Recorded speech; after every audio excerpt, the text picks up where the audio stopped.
Nossa mensagem de hoje é intitulada Morada de Deus.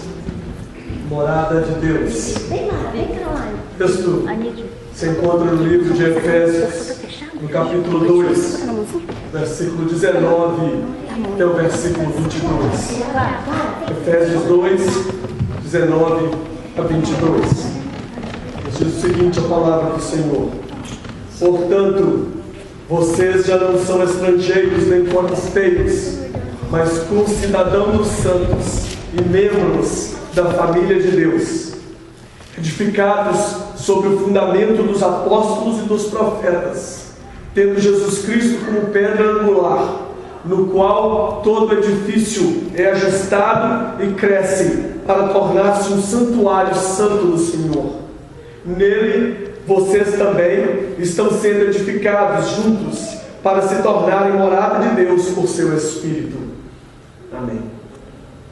Meus irmãos, nós estamos maravilhados com este livro. Nós estamos aprendendo coisas tremendas do livro de Efésios, coisas magníficas, coisas maravilhosas. E parece que o apóstolo Paulo gosta de estar sempre guardando as coisas boas por último, porque quanto mais nós vamos aprofundando nas maravilhas da palavra de Deus, mais a nossa vida vai sendo enriquecida com as palavras que o apóstolo vai falando.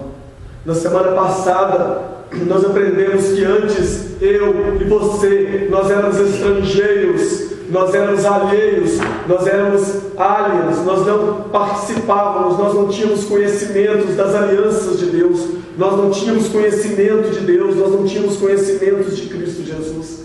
Mas o apóstolo vem nos ensinando que a partir do momento que nós cremos no Senhor Jesus Cristo, no exato instante em que nós cremos no Senhor Jesus Cristo, nós nos tornamos como que participantes da herança que foi prometida a Abraão. No momento, não importa, não faz diferença quanto tempo você está na igreja, se você cresceu no lar evangélico, se você cresceu no lar onde não se falava do Senhor Jesus Cristo. No momento em que você crê no Senhor Jesus Cristo como seu Salvador, naquele momento você é recebido por Deus. Naquele momento Deus recebe você, assim como Ele tem já que já faz parte da igreja desde a infância. Mas o apóstolo Paulo, ele não para por aí. Ele fala que entre aqueles que não conheciam o Senhor Jesus Cristo e aqueles que conheciam o Senhor Jesus Cristo e aqueles que agora confiaram em Cristo como Salvador, não existe nenhuma distinção. Ele diz o seguinte: vocês já não são estrangeiros, vocês já não são pessoas que estão distantes, estrangeiros, mas nem vocês são forasteiros, mas agora vocês são co-cidadãos dos santos. Agora vocês se tornaram todos iguais. Meus irmãos, no reino de Deus, todas as pessoas são iguais. Para Deus não existe distinção. Você que entrou na igreja hoje, e tanto aquele que já é um pastor, já é um líder, já é alguém que já está na igreja há muitos anos, ele não existe diferença entre vocês e ele para Deus. Todos vocês fazem parte do mesmo reino. A única diferença que existe para Deus na humanidade hoje em dia é entre os ateus, os pagãos, aqueles que não acreditam em Deus, ou aqueles que têm um Deus criados pela sua imaginação, e aqueles que seguem o Deus único e verdadeiro que a Bíblia nos apresenta. Meus irmãos, essa é a única distinção que existe. Já não existe distinção de raça, já não existe distinção de família, já não existe distinção de bens sociais. Uma pessoa é mais rica, ele tem condição de dar mais dinheiro na igreja, então ele se assenta nos primeiros lugares. Já não existe mais isso no reino de Deus. No reino de Deus todas as pessoas são iguais, não importa de qual família, não importa de qual cidadania, não importa de onde essa pessoa vem, basta crer no Senhor Jesus Cristo e ele se torna um. Não é, meus irmãos, como antes de Cristo vir ao mundo, naquele período que nós falamos de Antigo Testamento. A Bíblia fala em Josué 9:23 que os gibeonitas, eles iludiram a nação de Israel. Quando a nação de Israel entrou na terra prometida, eles eram para ser destruídos. Então os gibeonitas se disfarçaram de pessoas que moravam distantes em outras terras e fizeram uma aliança com a nação de Israel e falou com eles assim: vocês agora não vão poder nos destruir mais porque nós moramos distante. E quando Josué descobriu que eles moravam ali próximos, Josué disse: mas então vocês serão malditos, vocês serão escravos de Israel para todo sempre. Eles viviam no meio da congregação, mas eles eram cidadãos de segunda classe. Eles viviam e eles participavam das mesmas coisas, mas eles eram considerados pessoas de segunda categoria. Meus irmãos, também a Bíblia nos ensina em Deuteronômio 23, no versículo 3, que nenhum amonita e que nenhum moabita ou qualquer dos seus descendentes até a 10ª geração poderá entrar na Assembleia do Senhor. Era como se eu dissesse que alguns de vocês, ou até mesmo alguém da minha família, até a 10ª geração da minha pessoa, não poderia entrar na igreja para cultuar o nome de Deus. Isso, meus irmãos, era o mundo em que se vivia antes da vinda do Senhor Jesus Cristo. Em Deuteronômio 23, versículo 7, versículo 8, o Senhor Deus está falando agora ao povo de Israel, e Ele está dizendo para que o povo de Israel não rejeitasse os edomitas, que era uma nação também, que era vizinho do povo de Israel, e nem os egípcios. Ele dizia assim: olha, não rejeitem o edomita, pois ele é seu irmão. Também não rejeite o egípcio, pois vocês viveram como estrangeiros na terra deles. A 3ª geração dos filhos deles poderá entrar na Assembleia do Senhor. A 3ª geração, a pessoa migrava para os Estados Unidos e só daqui a 3 gerações ele poderia participar da Assembleia, ele poderia participar do culto do Senhor, ele poderia ser considerado uma pessoa cidadão do reino de Deus, uma pessoa que fazia parte da comunidade de Israel. Meus irmãos, no reino de Deus não existe essa diferença. No reino de Deus não existe distinção. No reino de Deus todas as pessoas são iguais. Todos são iguais diante de Deus. O livro do Apocalipse nos dá uma visão maravilhosa do dia final. No livro do Apocalipse, o apóstolo João fala que quando ele olhou, ele viu uma multidão de pessoas. E aquela multidão de pessoas, todos estavam vestidas em vestimentas brancas. Todos estavam em vestimentas brancas, não havia um que era separado, porque a sua vestimenta era diferente. Todos vestiam a mesma roupa, não havia distinção naquela multidão de pessoas, porque todos eles eram iguais. E o apóstolo Paulo está falando a mesma coisa aqui em Efésios, que nós agora, nós somos co-cidadãos dos santos, que é a palavra que ele usa, santos.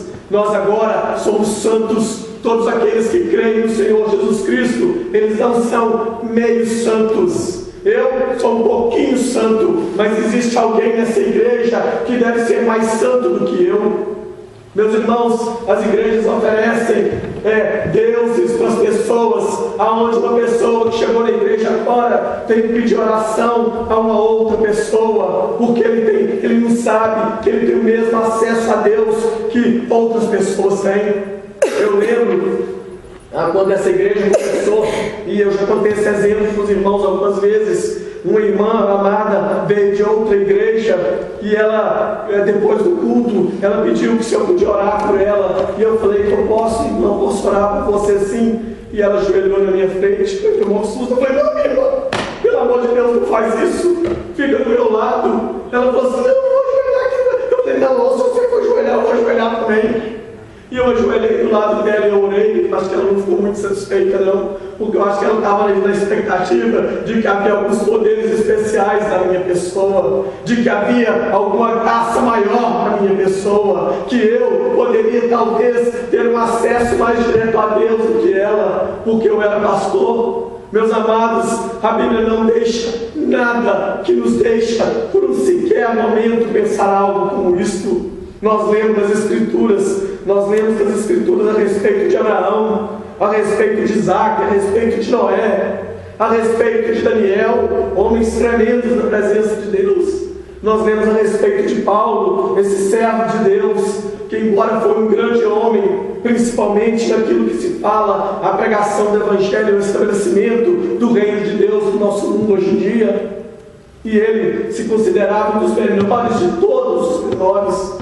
Meus irmãos, João Calvino, Martinho Lutero, todos esses homens, eles são iguais a nós diante de Deus. Nós podemos pensar que eles eram grandes homens, e realmente eles eram grandes homens, mas diante de Deus, eles todos eram iguais a nós, porque para Deus não existe distinção. Meus irmãos, no momento em que nós começamos a fazer distinção, no momento em que nós começamos a olhar para outras pessoas e pensar que eles são melhores, ou que eles têm mais acesso a Deus do que eu e você, nós já estamos entrando por um caminho errado. Nós perdemos o fio da meada, porque a Bíblia diz que antes nós éramos estrangeiros, mas agora nós somos todos santos, nós fazemos parte da mesma nação. Meus irmãos, nós sabemos que de fazer parte do reino de Deus é um grande privilégio.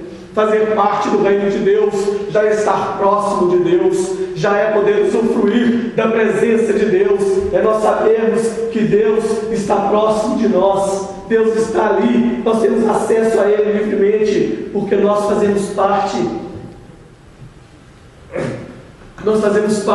do reino de Deus, fazemos parte da nação, da mesma nação. Mas o apóstolo Paulo não para por aí, ele vai mais além. Ele diz que nós fazemos parte da família de Deus. Ele diz agora, meus irmãos, que nós nos tornamos partes da família de Deus por causa daquilo que Cristo Jesus fez. Obrigado, Gilberto. Por causa daquilo que Cristo Jesus fez. Meus irmãos, nos tornarmos parte da família significa que nós participamos dos mesmos benefícios que o pai da casa possui. Quando nós nos tornamos crentes em Cristo Jesus pela fé no Senhor Jesus Cristo, nós não só nos tornamos parte da nação, nós não somente nos tornamos parte do reino de Deus, mas nós tornamos parte da família de Deus. Tornarmos parte do reino já é algo maravilhoso, é algo que nem eu e você jamais poderíamos imaginar. É um privilégio tremendo nos trazermos parte da nação cujo Deus, Criador do céu e da terra, é o Senhor. Mas Ele diz mais, o Senhor Jesus Cristo faz muito mais por mim e por você. Ele faz de mim e de você parte da sua família. Meus amados, é muito bom quando nós nos tornamos aqui cidadãos aqui dos Estados Unidos. Quando nós recebemos uma carta do presidente falando assim: parabéns, você agora é cidadão aqui dos Estados Unidos. Nesse mesmo instante, ele não diz para você, e por falar nisso, você pode vir morar na Casa Branca, porque você também faz parte da minha família. Vocês estão percebendo? Ele não faz isso. Ele não faz isso. O que acontece no reino de Deus é algo tremendo, é algo que nem eu e nem você jamais merecíamos e nem poderíamos imaginar. Não existem religiões do mundo que oferecem e que falam de uma coisa tão magnífica como essa. Nós, meus irmãos, nós não somente nos tornamos santos, nós não somente nos tornamos participantes do reino, mas nós também tornamos participantes da família de Deus. Você sabe o que isso quer dizer? Isso é algo tremendo. Meus amados, quando nós nos tornamos parte da família de Deus, toda a segurança, toda a proteção que a Deus é oferecida é estendida a mim e a você. A mesma proteção que Deus tem para proteger a Ele próprio, Ele protege os membros da sua família. Meus amados, é impossível qualquer pessoa tocar em Deus, porque Deus é maior do que tudo. E quando eu e você nos tornamos parte da família de Deus, nós somos intocáveis. Não existe força, não existe poderes, não existe nada que pode acessar a mim e a você, porque agora nós recebemos de Deus a completa proteção. Deus usa de todos os poderes, de todos os meios, de todos os métodos para proteger aqueles que são seus. Essa é uma garantia tremenda que nós temos, é uma garantia maravilhosa. Jesus disse em João 10, no versículo 29, as seguintes palavras: o meu Pai que Ele deu, Ele está falando a respeito das ovelhas, daqueles que são escolhidos de Deus. Ele disse o seguinte: o meu Pai que deu as minhas ovelhas para mim, Ele é maior do que tudo. e das mãos do meu Pai ninguém pode arrebatá-los. Meus irmãos, nós não estamos firmes na presença de Deus por nada que nós fazemos. Nós não estamos firmes na presença de Deus por esforço próprio, por vontade própria, porque nós decidimos seguir a Deus fielmente. Nós estamos firmes na presença de Deus porque é o próprio Deus que nos preserva, é o próprio Deus que nos segura firme, que nos mantém arraigados por Ele mesmo. Meus amados, vocês estão procurando descobrir o que é a realidade? Isso é a realidade. Isto é a verdade. Isso é o que a palavra de Deus nos ensina. Nada pode acontecer com aqueles que estão seguros na mão de Deus. Nem o diabo, nem as maiores forças do inferno pode arrebatar da mão de Deus aqueles a quem Deus tomou em suas mãos. Jesus Cristo disse que as cadeias do inferno não poderiam segurar os seus, porque Ele arrebentaria as cadeias do inferno e arrancaria de lá aqueles que o Pai havia dado a Ele. Meus amados, a proteção é completa. A confiança de saber que nós somos filhos de Deus é algo maravilhoso. O Senhor Jesus Cristo é o exemplo maior disso. Você acha que Jesus Cristo sabia que Ele era Filho de Deus e que a sua morada era junto do Pai? Você acredita que o Senhor Jesus Cristo tinha certeza de que nada podia acontecer com Ele, exceto aquilo que o Pai permitisse? Ele sabia, na amarga cruz, no pior dos momentos da história da humanidade, no dia mais negro da humanidade, quando Cristo, o Senhor de toda luz, estava sendo crucificado, nos seus momentos finais Ele disse: Deus meu, por que o Senhor me desamparou? Quando Ele estava pagando pelos pecados da humanidade, quando a ira de Deus estava sendo derramada sobre o seu Filho, Ele disse: Deus meu, por que o Senhor me desamparou? Mas no seu momento final, no seu último suspiro, as suas palavras foram: Pai, nas tuas mãos eu entrego o meu espírito. É a vitória do Senhor Jesus Cristo, é a garantia, é a certeza, é a convicção que Ele tinha, que Ele era Filho de Deus, que Ele fazia parte da família de Deus. No momento da sua morte, Ele disse: Pai, nas tuas mãos eu entrego meu espírito. Eu agora estou voltando para o meu lar, eu agora estou voltando para a minha casa. O apóstolo Paulo fala: vocês são membros da família de Deus. Nas suas lutas, no seu trabalho, nas suas dificuldades, nas suas provações, você tem que saber que você é membro da família de Deus, e a proteção que Ele estende aos seus filhos também é garantida a você. Cristo morreu na cruz do Calvário, mas naquele instante Ele voltou para sua casa. A sua confiança estava no fato de que Ele era Filho do Pai, que Ele era Filho de Deus.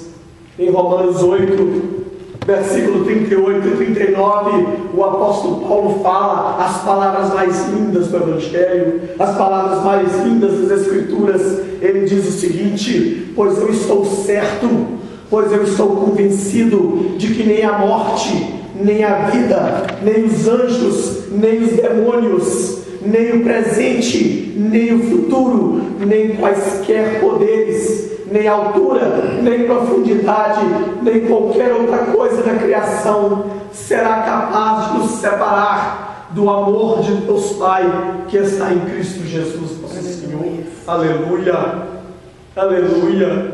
Nem temor algum. Não existe nada neste mundo que pode nos separar. Aqueles que são membros da família de Deus podem ser separados do amor de Deus Pai que está em Cristo Jesus. E você pode estar pensando assim: isso é conversa do apóstolo Paulo. O apóstolo Paulo falou isso aí, mas isso é só teologia, isso não é realidade, isso não tem nada a ver. Quando eu estou lá no meu trabalho, quando eu estou tendo confusão na minha casa, no meu lar, com a minha família, quando eu estou tendo problemas nos meus relacionamentos, Isso é mentira, isso não funciona. O apóstolo Paulo falou isso da boca para fora.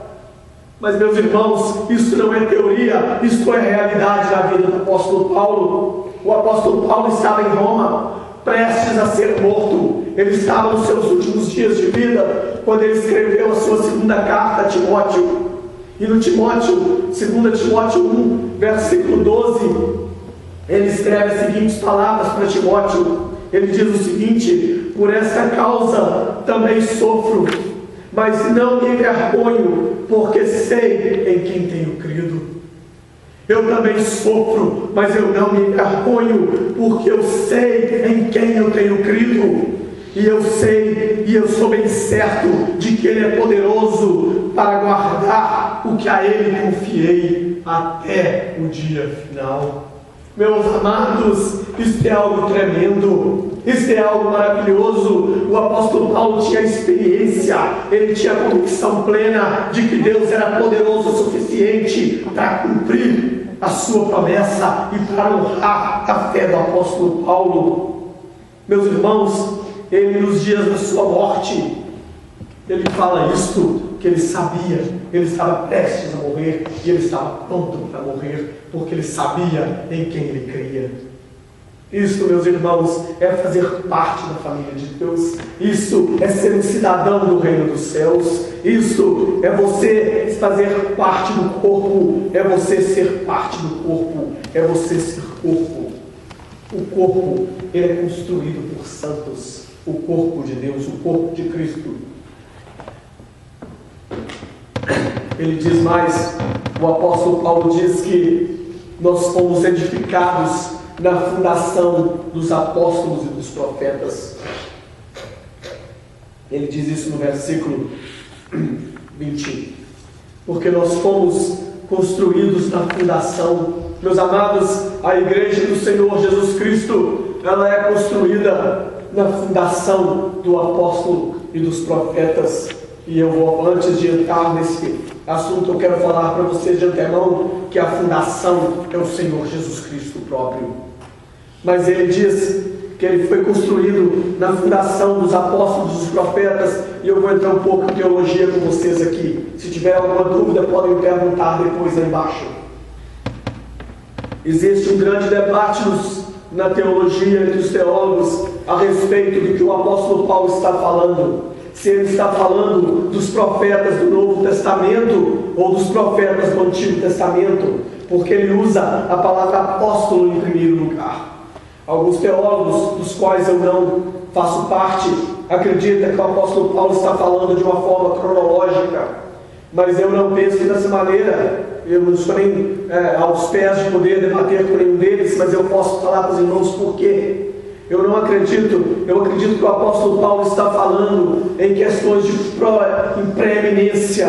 Ele não está falando em termos cronológicos. Ele diz que a igreja e que nós somos construídos sobre o fundamento dos apóstolos e dos profetas por uma questão de preeminência. Porque os apóstolos, eles se encaixam antes dos profetas em termos de preeminência, pela seguinte razão: o Senhor Jesus Cristo, falando a respeito de João Batista, ele disse: João Batista, dos nascidos de homem, ele é o maior dos profetas, mas comparados com os filhos do reino, comparados com vocês, ele é o menor de todos.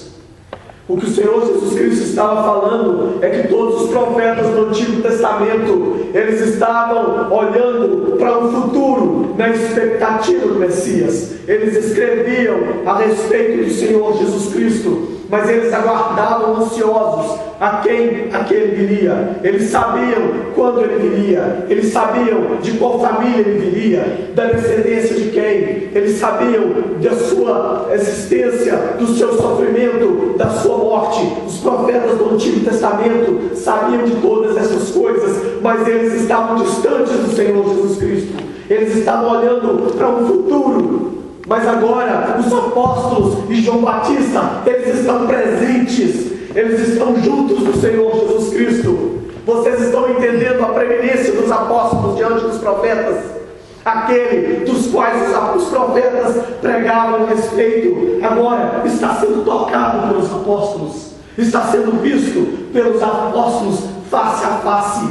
João, ele escreveu que aquilo que nós vimos, aquilo que nós tocamos, aquilo que nós asseguramos com as nossas mãos, disso nós falamos para vocês. E ele fala mais que os profetas, eles não chegam perto de mim, de você, porque nós agora já experimentamos a grandeza e a beleza e a maravilha do Senhor Jesus Cristo. Nós agora já contemplamos o Senhor Jesus Cristo na sua formosura, na sua beleza, na sua exatidão. Nós já os vimos, nós já experimentamos aquilo que os profetas esperavam. Nós agora já podemos ter a convicção plena da sua vinda. Por isso, os apóstolos trouxeram uma revelação mais clara. A sua revelação agora foi mais exata, foi uma revelação mais exposta pela sua proximidade da pessoa de Cristo. Vocês estão me seguindo, vocês estão entendendo, porque os apóstolos estavam próximos de Cristo. Eles puderam agora entender as profecias do Antigo Testamento, todas agora com uma clareza maior. E quando o apóstolo Paulo escreve para nós os seus relatos, ele está então escrevendo a respeito daquilo que os profetas falaram e se cumpriu diante dos teus olhos. A sua exposição de Cristo é muito mais clara. E nós sabemos que todo o Antigo Testamento fala exatamente a respeito do Senhor Jesus Cristo. Meus amados, não existe. Os profetas que aqui está falando são os profetas do Antigo Testamento. Quando o apóstolo Paulo fala que nós fomos edificados na fundação dos apóstolos deles e dos profetas, ele está falando dos profetas do Antigo Testamento, porque Cristo era a fundação destes profetas também. Veja bem, em Lucas 24, versículo 27, Jesus Cristo encontra com os discípulos indo para Emaús. E logo após, ele prega para eles, e a Bíblia nos diz que ele, começando por Moisés e todos os profetas, expôs-lhe o que lhes constava a respeito dele em todas essas escrituras. Ou seja, os profetas do Antigo Testamento, todas as suas palavras testificavam a respeito do Senhor Jesus Cristo. Nós lemos, por exemplo, no Salmo 118, no versículo 22, Davi, o profeta Davi, profeta de Deus, quando escreveu o Salmo 118, veja as suas palavras: a pedra que os construtores rejeitaram tornou-se a pedra angular. E é exatamente isto que nós estamos lendo em Efésios. Nós estamos lendo em Efésios que o Senhor Jesus Cristo é a pedra angular. Davi, que viveu 1000 anos antes do Senhor Jesus Cristo, profetizou a respeito dele. Em Atos 2, versículo 29, versículo 30, Pedro, após pregar aquele sermão, que por sinal foi um cumprimento de profecias, o sermão que Pedro pregou, quando ele disse que no final dos tempos aconteceriam certos sinais, eles não estavam falando de futuro, eles estavam simplesmente mencionando que naquele instante estava se cumprindo uma profecia anteriormente dada. E ele diz em Atos 29, 32, irmãos, posso dizer-lhe com franqueza que o patriarca Davi morreu e foi sepultado, e o seu túmulo está entre nós até o dia de hoje. Mas ele era profeta e sabia que Deus lhe prometera sob juramento que colocaria um dos seus descendentes no seu trono. Meus irmãos, nós falamos, quem imita o Novo Testamento a uma revelação exclusiva, quem acredita que o Novo Testamento é uma revelação separada do Antigo Testamento, ele está reduzindo a palavra de Deus, ele está tirando da palavra de Deus. A igreja, ela é fundada, nós somos fundados, nós somos construídos na revelação completa da palavra de Deus, Antigo e Novo Testamento, porque todas as duas palavras falam a respeito do Senhor Jesus Cristo, que é a pedra angular. Meus irmãos, qualquer um que não constrói nessa pedra, qualquer um que não constrói em Cristo Jesus, a pedra principal, a pedra através da qual todas as coisas são medidas por ela, A pedra angular, aqueles de vocês que sabem trabalhar com construção aí, quem faz muro de pedra, sabe que a pedra maior, a pedra gigante, a pedra grande, é aquela que segura toda a construção.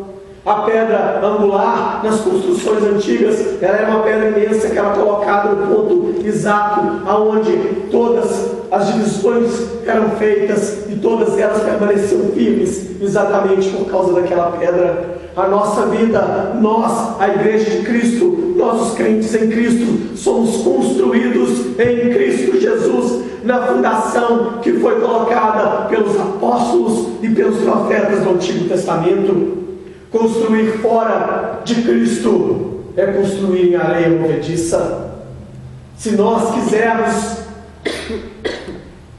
não quisermos aquilo que foi revelado, se nós não aceitarmos a palavra de Deus como sendo a revelação completa de Deus, nós estamos em problemas sérios, nós estamos perdidos. Se nós começarmos a separar essas coisas, são de antes, isto aqui é para outra época, isto é para depois, nós estamos em situações difíceis, ou eu não quero dar ouvido a esta palavra, eu não quero acreditar nisto que a Bíblia fala, eu não quero dar crédito a estas palavras do apóstolo Paulo. Eles falam assim, o apóstolo Paulo era feminista, por isso é que ele não gostava de mulher assumindo a liderança da igreja. Eles estão rejeitando a palavra de Deus. Eles estão rejeitando a palavra de Deus, porque a palavra do apóstolo Paulo é a palavra de Deus, assim como a palavra de Cristo é a palavra de Deus. Meus irmãos, se nós tirarmos da palavra de Deus, nós estamos colocando a nossa vida em sérios problemas, em sérias confusões. Pedro diz em 1 Pedro 2,6: pois na Escritura é dito, eis que ponho em Sião uma pedra angular, escolhida e preciosa, aquele que nela confia jamais será envergonhado. Se nós construirmos a nossa vida, se nós construirmos a nossa fundação nas palavras dos profetas e dos apóstolos, nós estamos construindo a nossa palavra no Senhor Jesus Cristo, e nós estamos edificando a nossa vida no lugar correto. Nós não podemos acrescentar e nós não podemos tirar. Se nós não estivermos satisfeitos somente com aquilo que já foi dado e estivermos buscando outras revelações, nós também estamos construindo a nossa vida em problemas sérios e em grandes dificuldades, porque Satanás estará aberto para poder trazer milhares e milhares e milhares de revelações novas, confusões e mais confusões, complicações que vocês nem sabem aonde vão parar. Se vocês derem ouvidos a qualquer espírito que não está sendo escrito e que não foi escrito e que não está dentro das Escrituras. Paulo, quando ele se encontrou com Félix, este Félix era um dos governadores de Roma.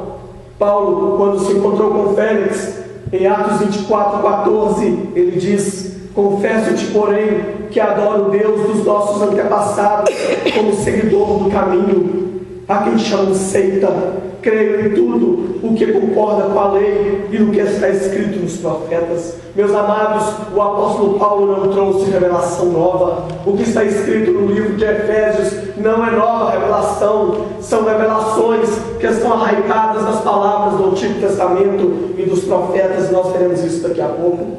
Diante de Agripa, Paulo confessa em Atos 26, versículo 22: mas tenho contado com a ajuda de Deus até o dia de hoje, e por esse motivo estou aqui e dou testemunho, tanto a gente simples quanto a gente importante. Não estou dizendo nada além do que os profetas e Moisés disseram que havia de acontecer. Nada. O apóstolo Paulo chegou para Agripa e falou: Agripa, meu amigo, eu não estou falando para você nada novo. Eu não estou falando para você nada além daquilo que os profetas falaram e que Moisés falou a respeito. Esta mensagem do Evangelho de Cristo Jesus que eu estou trazendo para você, Agripa, foi profetizado pelos profetas e por Moisés. Não é nada de novo. É toda a Bíblia, é um livro só, meu amado. A Bíblia é um livro completo. Em Roma, Quando o apóstolo Paulo estava preso, os judeus de Roma vieram visitá-lo. A fama de Paulo havia se espalhado.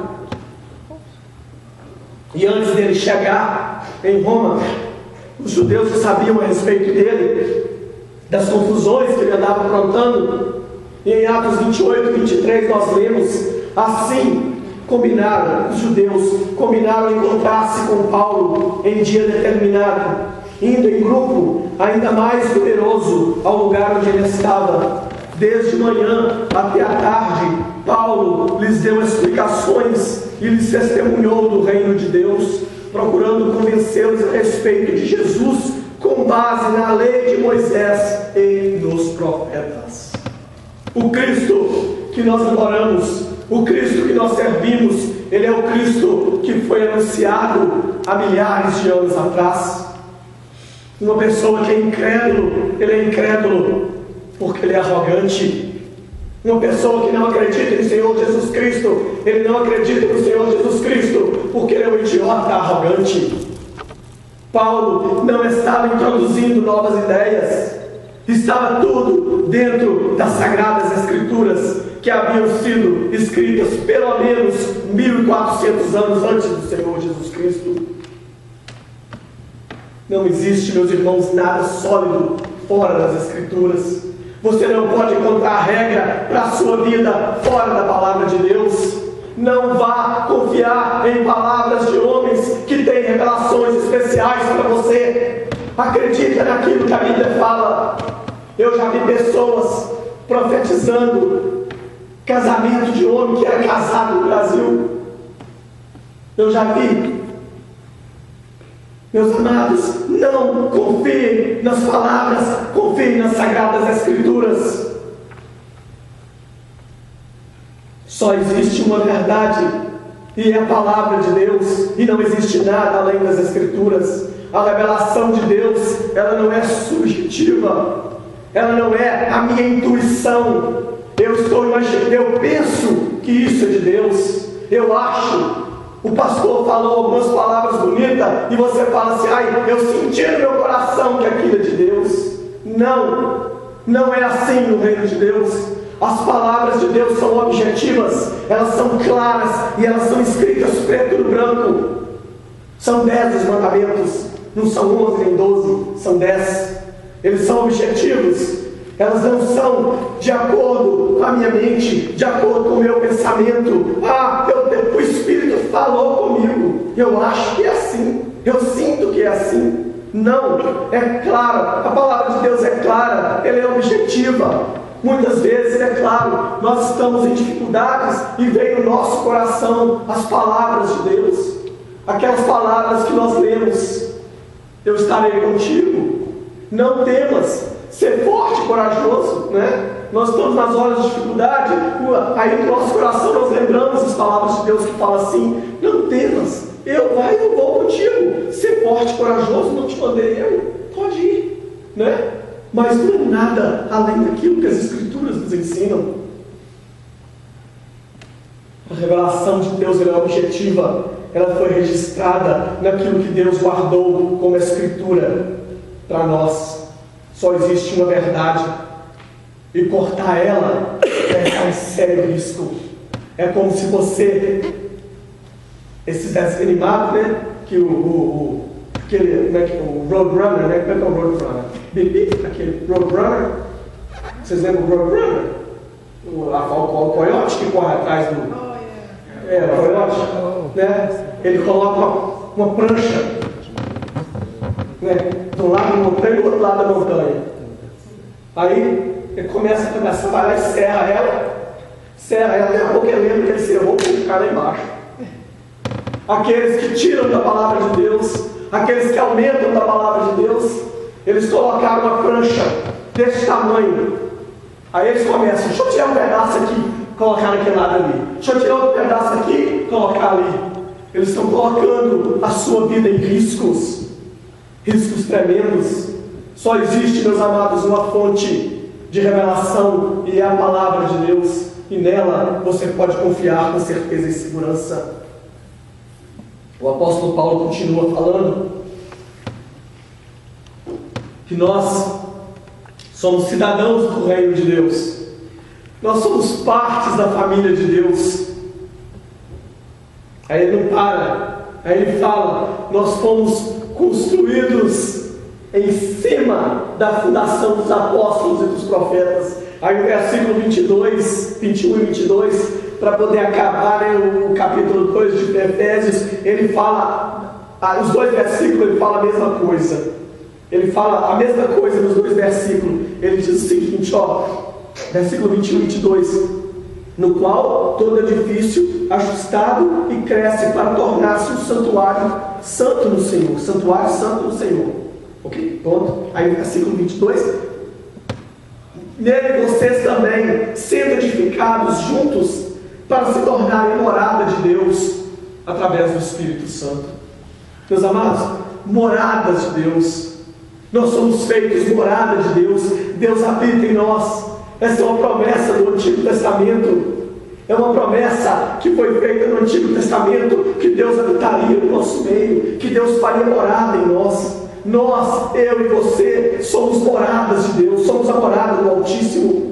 Nós somos a morada de Deus, nós somos parte do templo no qual Deus habita, numa forma individual, à medida que Deus lida comigo, com você, e nos edifica, nos ensina individualmente. E nós somos partes da família de Deus de uma maneira comunitária, como igreja, à medida que nós edificamos uns aos outros. À medida que nós vemos um irmão passando por dificuldades e estendemos a mão para aquele irmão, nesse instante nós estamos edificando a fundação, nós estamos edificando este prédio magnífico, esta morada magnífica de Deus. Esse texto, ele tem uma dimensão futurística, escatológica. Ele fala a respeito do futuro, quando nós seremos perfeitos e habitaremos Deus junto conosco em uma habitação perfeita e completa. Mas ele fala também do agora, à medida que nós somos edificados em Cristo Jesus, à medida que nós vamos crescendo em Cristo Jesus. Em 2 Coríntios 6, versículo 16, o apóstolo Paulo fala a respeito do templo de Deus. Aqueles que acham, né? Tem gente que está dando dinheiro aí para aquele pastor lá do Brasil, como é que é o nome? Ele que está fazendo um templo de Salomão lá. Edir Macedo? Edir Macedo, obrigado, irmão. Tem gente dando dinheiro para Edir Macedo construir um templo de Salomão lá no Brasil. Meus irmãos, não é só heresia, não. É mais do que heresia. Escarnecer de Deus. Como se Deus fosse habitar em templos de pedra. Como se Deus fosse habitar em templos construídos por mãos de homens. A palavra de Deus nos diz, veja bem, olha, 2 Coríntios 6,16. Entre o templo de... Que acordo há entre o templo de Deus e os ídolos? Pois somos o santuário, pois somos o templo do Deus vivo. Nós que somos construídos na fundação que é o Senhor Jesus Cristo, em Cristo Jesus, nós somos o templo de Deus. Como ele disse, habitarei com eles e entre eles andarei, serei o seu Deus e eles serão o meu povo. Meus amados, Cristo, Ele anda no nosso meio, Ele habita no nosso meio e Ele habita dentro de nós. Isso é o que as Escrituras ensinam. Se você não acredita, você não acredita nas Escrituras, porque é isso que fala. Em 1 Pedro 2, versículos 5 e 6, diz o seguinte: vocês também estão sendo utilizados como pedras vivas na edificação de uma casa espiritual, para serem sacerdócio santo, oferecendo sacrifícios espirituais aceitáveis a Deus por meio de Jesus Cristo, pois assim é dito na Escritura. Pedro, assim é dito na Escritura, que nós somos a casa edificada por Deus. O problema surge quando as pessoas não conseguem ver Cristo nas páginas do Antigo Testamento. Eles não conseguem ver Cristo nas páginas do Antigo Testamento. Os dispensacionalistas, tá? Aquelas pessoas que acreditam numa futura nação de Israel, eles estão divorciados das Escrituras. Eles fazem os seus ensinos e as suas análises completamente alheias aos ensinos das Escrituras, porque eles acreditam numa construção física e geográfica para a habitação de Deus. Mas a Bíblia diz, Completamente contrário, o Novo Testamento esclarece que as referências feitas no Antigo Testamento são exatamente para essa construção que Deus está fazendo. Eu vou procurar acelerar aqui, não vou ler todos os textos, mas em Zacarias 9, eu vou ler Zacarias 2, 10 a 13. Cante-se alegre, ó cidade de Sião, porque veio fazer de você a minha habitação, declara o Senhor. Muitas nações, os gentios, aos gentios se unindo, muitas nações se unirão ao Senhor naquele dia e tornarão meu povo. Então você será a minha habitação e reconhecerá que o Senhor dos exércitos me enviou a você. Ezequiel 43, 4 e 7. A glória do Senhor entrou no templo pela porta que estava para o lado do leste.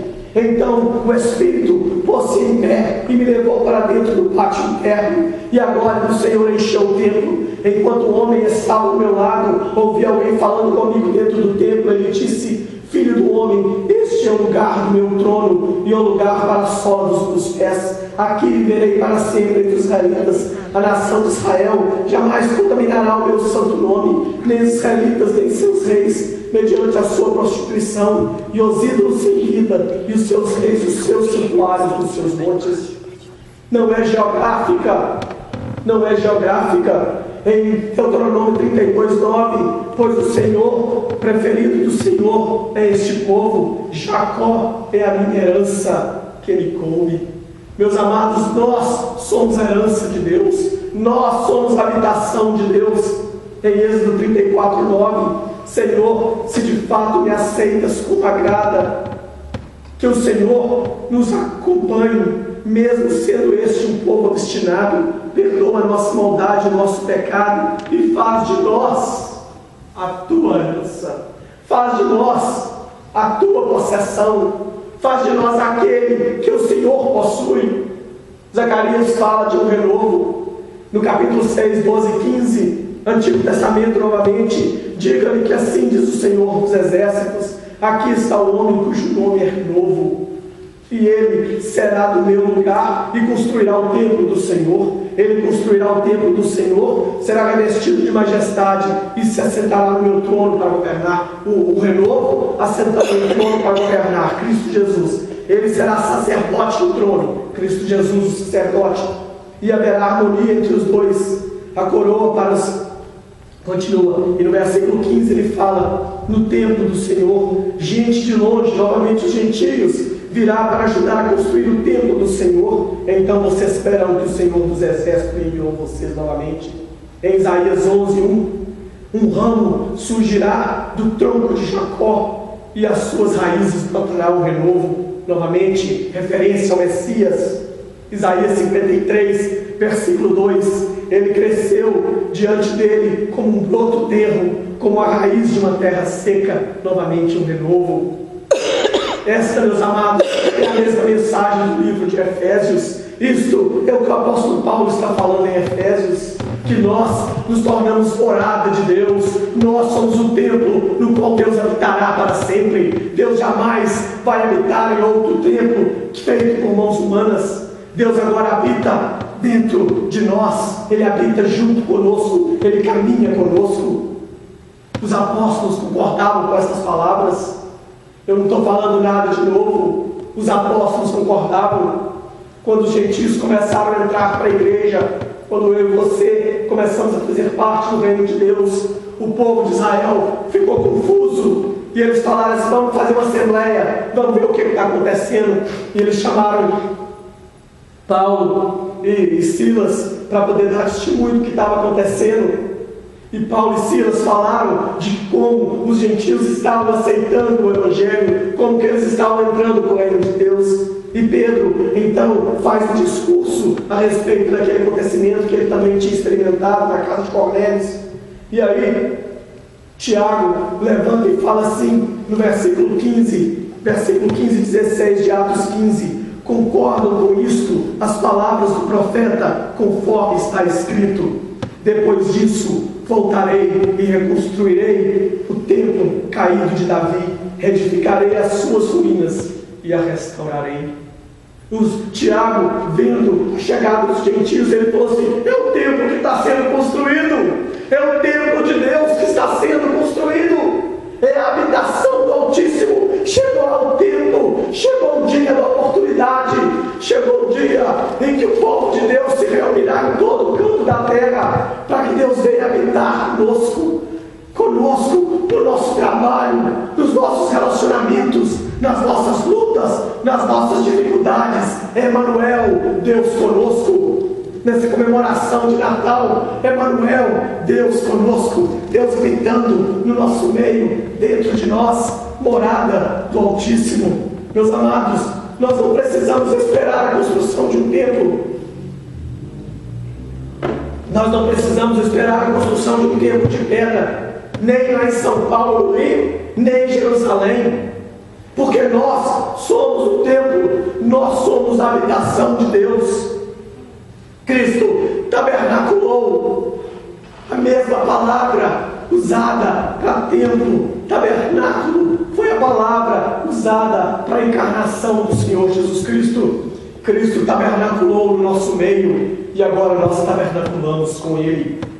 Nós, a igreja, somos a nova Jerusalém de Cristo.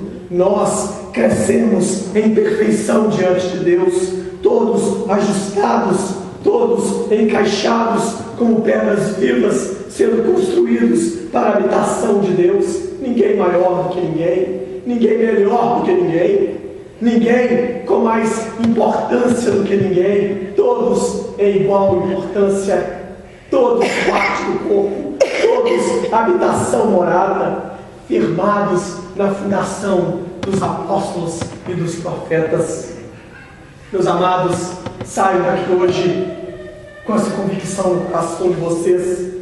Saiam daqui hoje convictos de que vocês são a habitação de Deus. Vivam a sua vida em santidade, sabendo que Deus habita com vocês. E não existe, se Deus habita em você, porque você perde o seu tempo nas trevas, no pecado. Se Cristo, a luz, habita em você, aproveite essa oportunidade, viva na luz de Cristo que habita dentro de você. Amém. Viva uma vida de santidade. Oremos ao Senhor. Amém.